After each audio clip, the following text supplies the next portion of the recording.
ভাই জীবনটা খুবই কষ্টের জীবন। আমিই জানি কত কষ্টে থাকি আমি।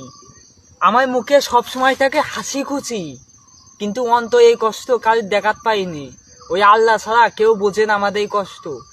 আমি এই সব কথা কই ভাই। এখন অনেক মানুষ কয় ভাই আপনার এই ঘর আছে, বাড়ি আছে, কিছুই কষ্ট, আপনার আব্বু আছে বাইছে।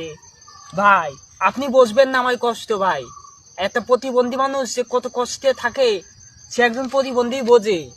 কিন্তু ভাই আপনি তো সুস্থ আছেন, আপনি কাজ কাম করতে পারছেন, আপনার পরিবার চালাতে পারছেন ভাই। আমার পরিবার আমি কয়টা ভাত মুখে দিতে পারছি না, ইনকাম করে কাজ করে কোনো কিছু করতে পারছি না। আমার নিজেই কাপড় চুপড়িতে আমি নিজে কিনতে পারছি না। মানুষই আশায় থাকতে হয়। এই বোঝেন ভাই, জীবনটা খুবই কষ্টের জীবন ভাই। কত ব্যর্থতা মনে হই একজন মানুষের বই নিয়ে বই করে আমি চইতে হয়। আমি এত কিছু করতে পারি না ভাই। আপনারা এই সব কথা কয়েন না ভাই প্লিজ। এখন ভাই জীবন খুব কষ্টের জীবন, ঠিক আছে ভাই। এখন আজকে না আমি এখন কষ্টে আছি, কালকেও নাও থাকতে পারি ভাই।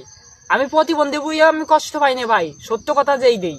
বা আমি যদি কিছু কাজ কাম করে যদি কোনো জায়গাতে কিছু করে খাতি পাই, এই আলহামদুলিল্লাহ, আই কোনো আমার কষ্ট থাকবে না। যতই কষ্ট থাকুক ভাই, একটু মানসিক শান্তি পাবানি।